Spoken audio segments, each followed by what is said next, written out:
Good evening, good vach, and welcome to BJC Mitzvah A, number 145, part 2, using the Sefer Hachinuch. Mitzvah A keeps your soul in its way. The prohibition to eat meat of kodashim that became tamei, that became impure, found in the third book, Vayikra Parsha Sav. And tonight we're dedicating the mitzvah for your refuah shlema for Shalom Yerachmiel ben Miriam, a dear friend in Eretz Yisrael. He should have refuah shlema, a speedy healing, the merit of tonight's halacha. Okay, the underlying purpose of the mitzvah. The underlying purpose of this mitzvah is, as we have written earlier, regarding mitzvahs number 98 and 143, they were commanded to glorify all matters pertaining to an offering in every way possible. Surely an aspect of the elevated stature of an offering is that one should not eat it except when the offering itself is in a state of tahara, purity, and when the person who eats it has a clean, ritually pure body. As we mentioned, it only works if they're both pure, the person, the Kohen, and the offering.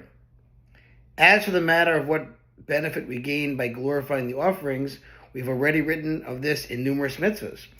Although this mitzvah actually pertains to eating meat of kodashim, that is tamei, that is impure, the chinuch begins with laws related to causing such tamei in the first place. The laws of this mitzvah include, for example, that which the sages of blessed memory stated in Rambam and Makos, that it is prohibited to contaminate kodashim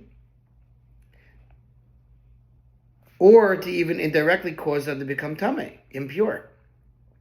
However, one who contaminates kodashim does not incur malchus, lashes. Rather, only a Torah person who eats kodashim that are tamei incurs malchus, as we mentioned before, right? Only a pure person who eats the kodashim, the meat that is impure, that person receives lashes. Since it is written in Vayikra Leviticus, the flesh that touches any contaminated thing may not be eaten.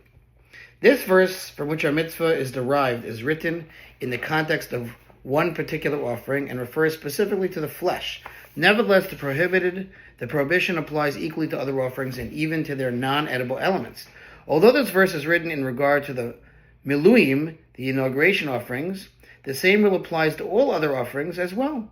Moreover, even if one eats a kazayas, an olive's volume of the levona, the frankincense, included as part of a mincha offering, we talked about that, the meal offerings, that became a meal offering that became tamei after it was consecrated in a vessel, incurs malchus, lashes, for violating the prohibition of eating kodashim that are tamei, impure. For the levana as well, the frankincense as well, is one of the components of the offering. The chinuch proceeds to specify what degree of tamei would trigger the prohibition against consumption.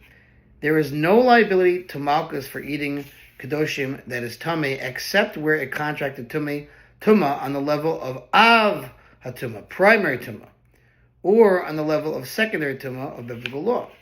But one does not incur lashes on account of eating kodashim that were contaminated with a tumah of rabbinical law.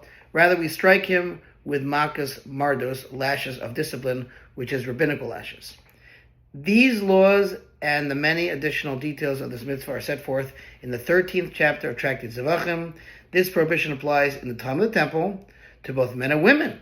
One who transgresses this prohibition and intentionally eats of meat of a sacred offering or other food of kodashim that has been contaminated with biblical tumah incurs malchus, lashes.